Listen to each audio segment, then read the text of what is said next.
Welcome to People and Planet United, Global Health and Purpose Summit, which is taking place during New York's Health Innovation Week. This summit brings together an incredible group of business leaders, NGOs and policymakers who understand that health and sustainability are deeply connected. Today's conversations will focus on bold ideas, breakthrough innovations, and real collaborations that drive progress for both human and planetary health. The panel now is harnessing digital technologies to drive innovation in life sciences. My panelists include Rachel Shelly, Global Head of Life Sciences and Food at IDA Ireland, Neasa McNabola, Senior Scientific Advisor at IDA Ireland, and Beulah Keegan, Digital Site Head at Sanofi, Waterford. Welcome all. Could I ask each of you to provide a short introduction of yourselves? Rachel, we'll start with you. Thanks very much, Terry. Great to be with you and looking forward to the discussion today. So my name is Rachel Shelly. I head up our life sciences business within IDA Ireland. So just for your viewers, IDA Ireland is the investment promotion agency for the Irish government. As an English-speaking country and a long-standing member of the EU, Ireland is very much a gateway to Europe and beyond for international companies. So our role at IDA is to help global companies to establish operations in Ireland, and when they are established, to partner with them for long-term successful operations that create value for their businesses. Our portfolio spans about 1,800 global multinational companies from all over the world, across the life sciences, technology, engineering, and international financial services sectors. We're delighted to be with you today, and we'll hand over to Beulah for an introduction. Thank you. Thanks, Rachel. My name is Beulah Keegan. I am the digital site head here at the Sanofi manufacturing plant in Waterford in Ireland. And thanks, Rachel, for inviting me to speak today. The IDA is one of our partners here in Ireland, and that is great collaboration with Sanofi Waterford. So I'm looking forward to the discussion. So I'm Neasa McNabola. I'm a senior scientific advisor for the pharma division in IDA. My background is chemistry. I have a PhD in organic and medicinal chemistry, and my role within the IDA is to help support companies on their R&D journey, whether that's tying into the ecosystem here or through R&D grants. Wonderful. Welcome all. Rachel, we'll start with you if that's okay. Could you provide an overview of IDA Ireland's role in supporting global life sciences companies in navigating the new digital world? Absolutely, Terry. So I suppose just to give a little bit of context, you know, the life sciences sector in Ireland comprises about 13 of the top 15 pharma companies in the world and about 14 of the top 15 medical technology companies in the world. And they've built out operations in Ireland, many with multiple sites here. Most of those companies have been in Ireland for decades and have expanded and evolved their operations over time. And that's really on the back of Ireland's reputation for manufacturing excellence, our strong regulatory track record, and our capacity for innovation and research and development. So, for example, the pharma sector, you know, would have started with a strong base of small molecule operations. But over the last decade, we've had huge growth in the biologics space, and more recently now towards advanced therapies. Life sciences companies are predominantly manufacturing here in Ireland for global supply, but many have services operations as well and are also carrying out R&D in their manufacturing processes and developing drugs and indeed medical devices. So at IDA Ireland, you know, we recognise the opportunity and also the challenge that comes with digital disruption and digital technology, and whether that's the integration of automation and robotics or the application of AI, machine learning, and then, you know, what do you do with all of this data? So these are real opportunities that we're working with our clients on, but also real challenges for companies to get to grips with. So, you know, from a manufacturing perspective, at a national level, to help address some of these challenges, government has funded the establishment of Digital Manufacturing Ireland, or DMI, which is a centre of excellence which works with life sciences and engineering and technology companies to help them to accelerate their adoption of new technology into their manufacturing operations. And that's really there to help drive efficiency from a production and manufacturing perspective, but also to create flexibility and capacity within our manufacturing operations that really drives that next wave of quality, innovation, and indeed speed to market, which is critically important for companies in the life sciences industry. DMI is also partnering with companies to really help them address human-centric manufacturing, the challenges that come with, thinking about the workforce of the future. The second national centre that IDA has led out in terms of establishing on behalf of government is NIBRT, which is our National Institute for Biopharma Research and Training. And NIBRT is partnering with global pharma companies, particularly in the biologic space, to really help them build out the skills and technologies and processes to digitise the biologics process to, again, accelerate that innovation and commercialisation of biologic drugs. So that's what's happening at sort of a government level. And from a technology and innovation perspective, then, we have Research Ireland, which is the equivalent of the NSF in the US, funds that early stage research and principal investigators across a whole range of data science, AI, and governance sectors as well. So we're seeing, manufacturing support through the national centres like NIBRT and DMI, and then at an academic research perspective through national centres like ADAPT and Insight on the AI side through Research Ireland. And then at an industry level, IDA as an agency, our focus is very much around working with and partnering with our clients around a number of pillars that help them to drive that digital transformation. And the transformation enables, for us, it's about enabling competitiveness and flexibility and agility in the manufacturing environment, but also that capacity for innovation. So from in the first instance, we help our companies with training and upskilling so that we can build out the current and future skills required to really accelerate the use of new technologies and build that innovation capability. And second of all, we also, as Neasa has set out, we also support the research and development activity of our clients. So we help companies to define projects, we help our companies to develop partnerships and collaboration opportunities, and then we also support companies as they make those investments towards those R&D initiatives. Thank you. And collaboration and partnership do seem to be part of the island story, the IDA island story. So can you talk us through a little bit more on those partnerships? Absolutely. So, one of the key things in relation to the way the research community works in Ireland and those national centres that I set out work in Ireland, they're very, very industry focused.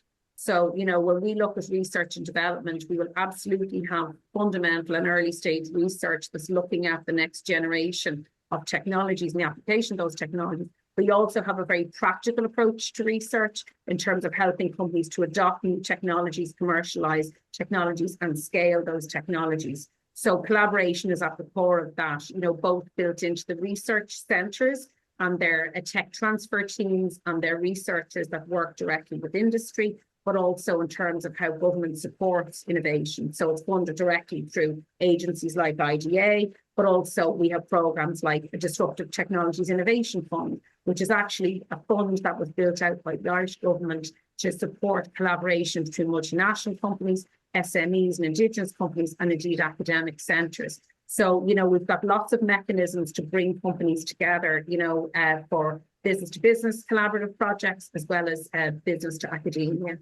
projects as well, and funding mechanisms all across that spectrum. Fascinating, thank you.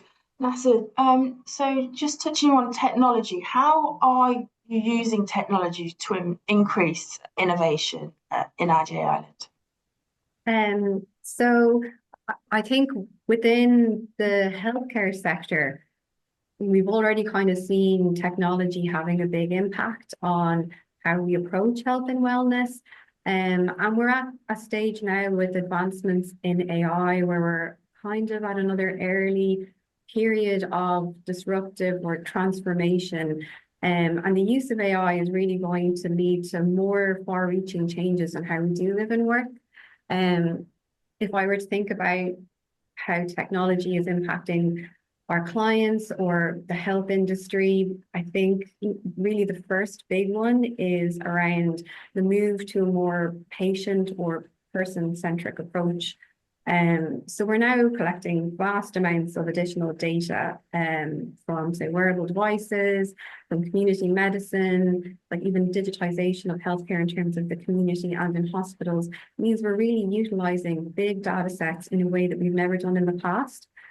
And when you power that with AI and machine learning, you really are delivering valuable insights and a better understanding of health on an individual basis.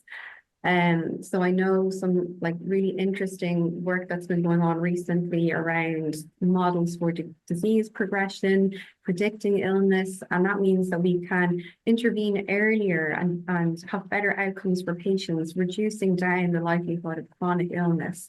And again, that has huge impacts not only on the person level, but also in terms of our ecosystem and our hospitals.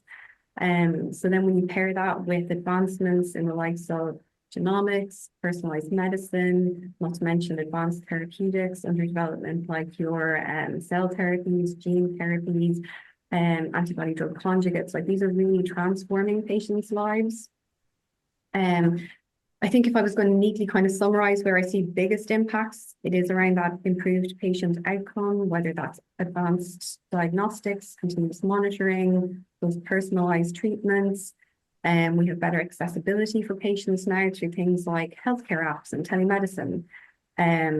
Cost efficiency is huge. It's not just about that earlier intervention. It's also around operational excellence and cutting out unnecessary wasted time that can now be automated using these tools. And finally, and this is the big one, and it's one that I think is really exciting, and it's around enhanced research. So using AI in discovery, in diagnostics, and again, in things like manufacturing, supply chain. I just think there's huge opportunity there. And in the next 5 to 10 years, I think it's only going to become more and more powerful as these technologies develop. You talk on AI and advanced research. So can you talk to me a little bit about what you're hearing on the ground from customers, what the challenges they're facing, and how IDA Ireland is able to support them with future opportunities? Yeah, so I think there's probably 2 main points there. So the first is, we'll say, around the data itself. So like information is powerful, but data is only as good as it is meaningful. So, you know, when companies are coming on this journey of looking to implement AI and digitize their processes, you know, like they need to think about things like, do you have a roadmap in place? How are you structuring your data? Things like this, you know, like that will make the process much smoother. At IDA Ireland, we do support companies on their digital journey, but we also tie them into the ecosystem. So I know Rachel has already mentioned, we have DMI, but we have a wider ecosystem here, and that's really detailed expertise in terms of Irish Indigenous companies and also in other research and gateway centres as well. So I really think that's kind of an important role, especially when companies are trying to speed into delivery and speed implementation. You can't be an expert in everything. So leverage your network, leverage your ecosystem, and get out there and talk to the people who can help you solve your problems faster. Beulah, over to you. So could you just talk us through the journey of Sanofi Waterford in terms of the digital transformation and the positive work that you've been doing to date? For sure. Here at Sanofi Waterford, we have been selected and are proud to be a digital lighthouse for Sanofi.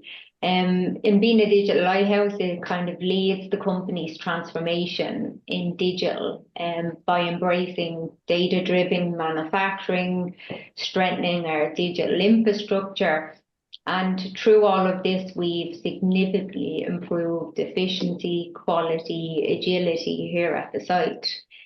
We've built our digital journey and transformation journey probably on, say, 3 pillars. 1, enhancing our digital capabilities by upskilling our people, supplying innovative digital solutions, and all the digital capabilities that we have here at the Sanofi Waterford site.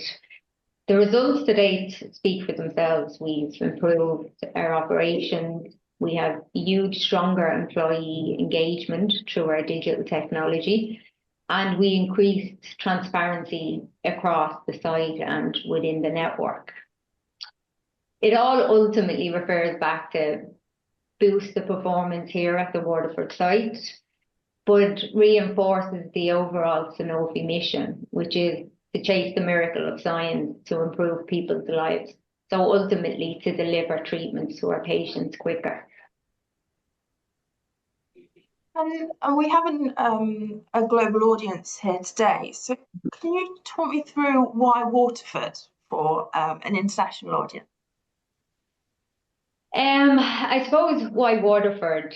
One, we are a strategic site for Sanofi within the network.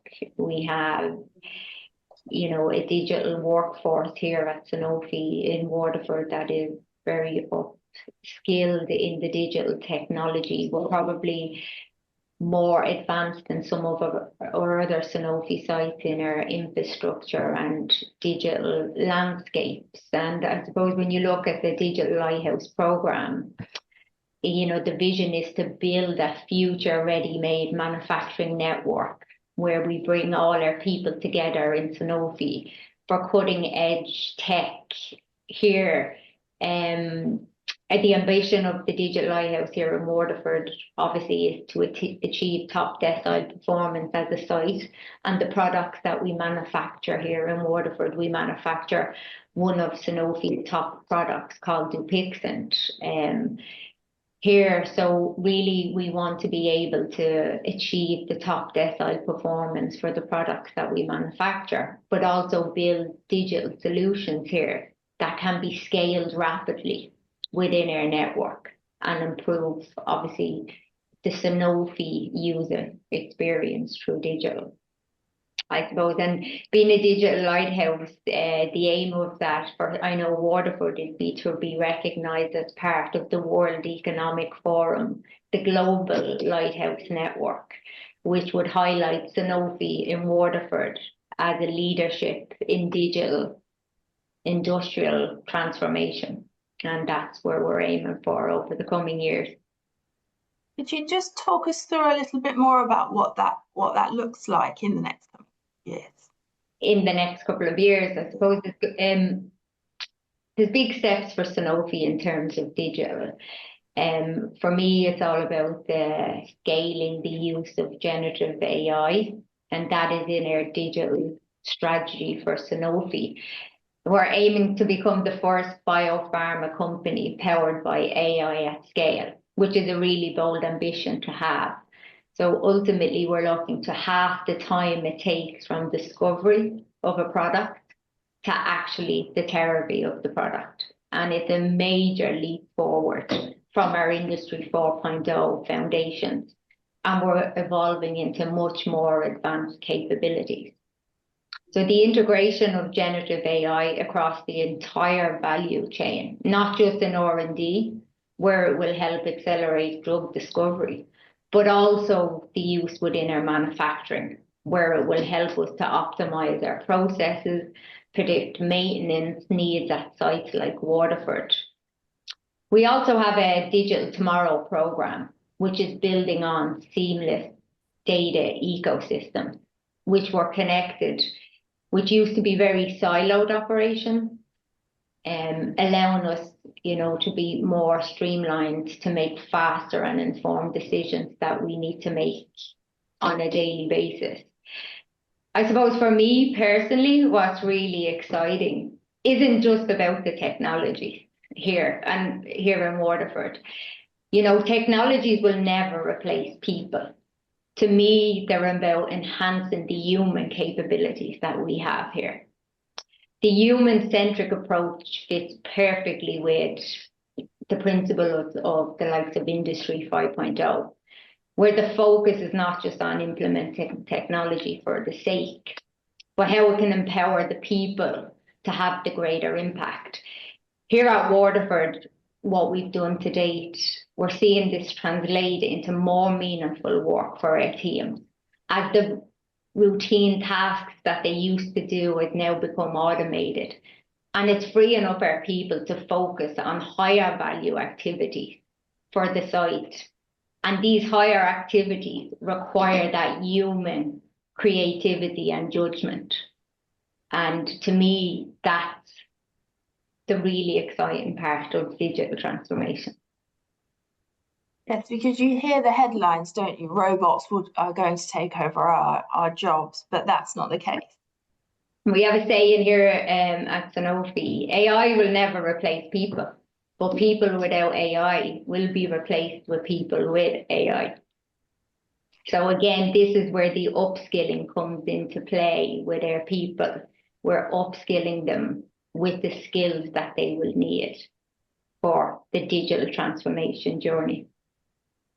And again, you know, as Rachel alluded to, we have partnered with the likes of DMI in Ireland, the Digital Manufacturer in Ireland. They have been a great partner association. You know, we'll never, you know, digital transformation, I know here in Waterford, has been powered by a strong ecosystem of its partners. You know, only innovation is possible through collaboration with partners such as the IDA, DMI, specialist vendors delivering the cutting edge technologies of AI, IoT, you know, local universities for research, and then upcoming the talent pipeline here in Ireland. And not only that, it's cross-industry exchanges, you know, that you can see different perspectives and best practices within pharma, but also beyond pharma.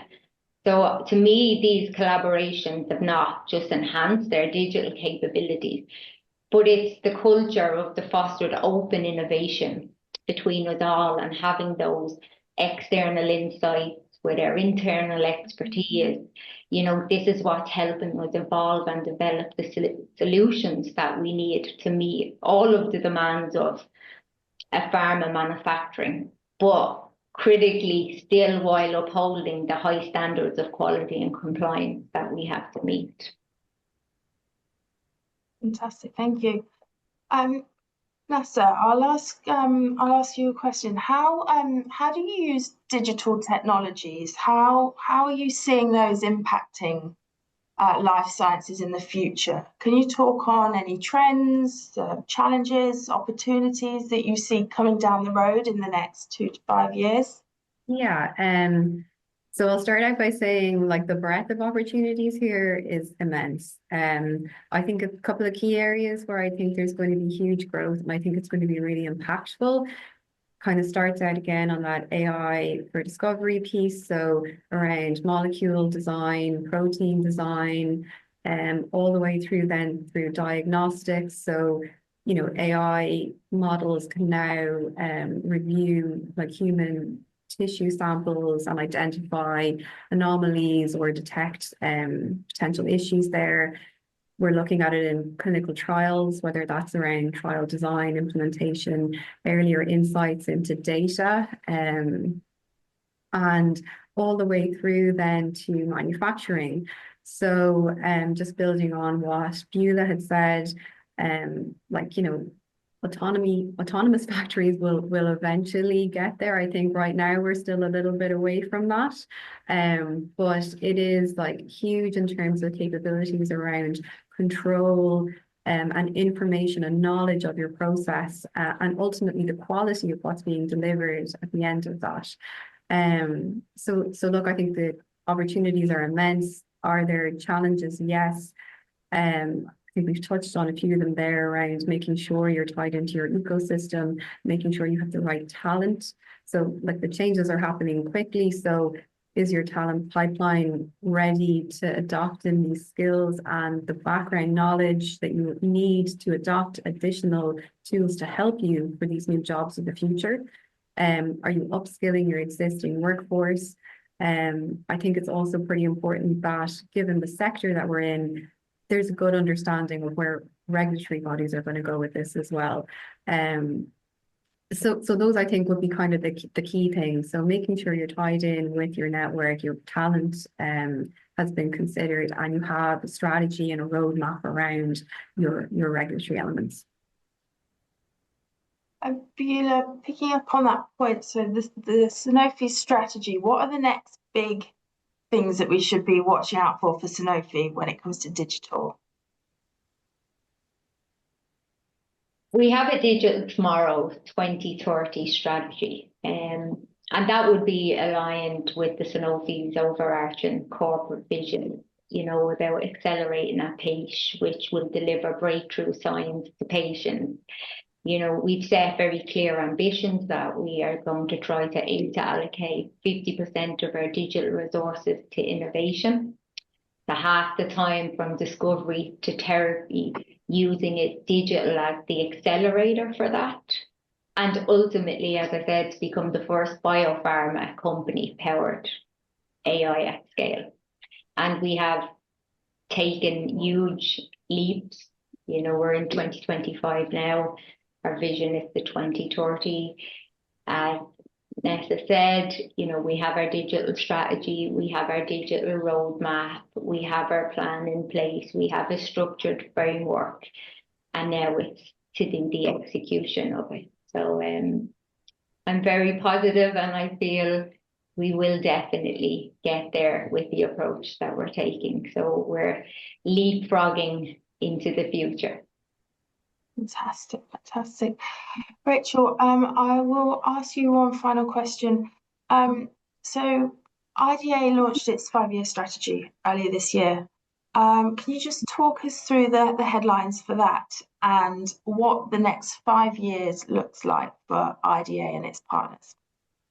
Sure, perfect. You know, the ecosystem, as we talked about in Ireland, you know, has a very rich base of that early and applied research centres we've spoken about that work closely with pharma, medtech, big tech, AI and technology, and are really, you know, engaged and proactively collaborating with industry around some of the topics we've discussed. But importantly as well, you know, we have a pro-business government environment here that encourages and supports innovation. I think that's critically important as we go back to some of the points that Neasa and Beulah were talking about in terms of the ecosystem and the ability to be able to lean into new technologies, leverage the opportunities, but also manage the challenges which can be there in relation to having the right talent in place and indeed the right capability to adopt these new technologies and scale them at speed.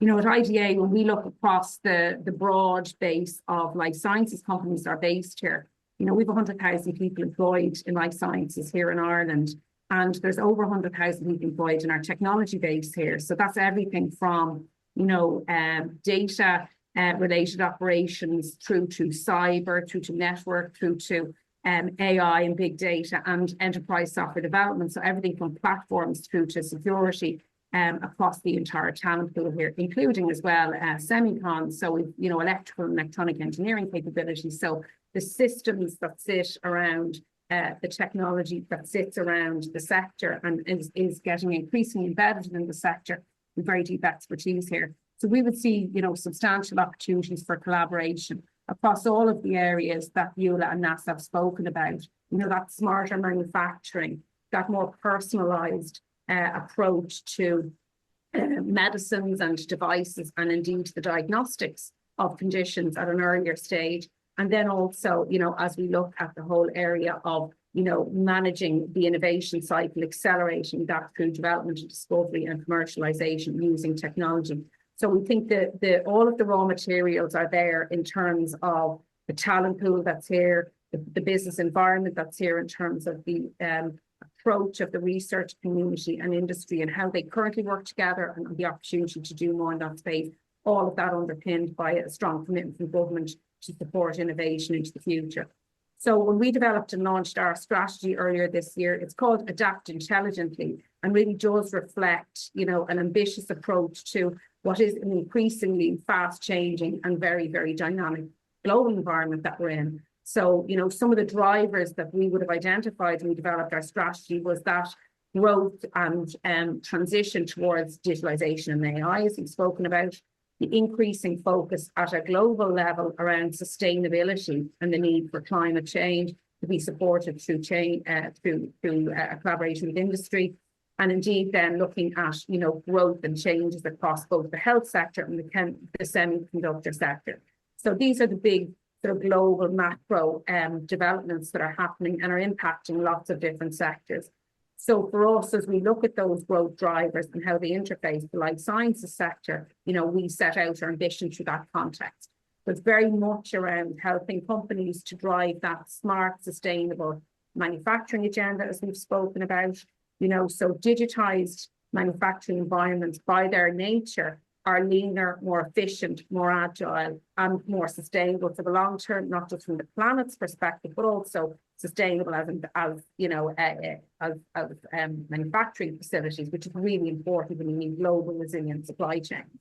The second piece then is really supporting that cutting edge research and innovation agenda and really helping companies to grow the scope and scale and ambition of their R&D for the benefit of their organizations and also for the benefit of patients. So that's a big piece for us. And then helping to develop and adopt those sustainable business practices. And we're doing a lot of work with our clients to help them on their climate change journeys.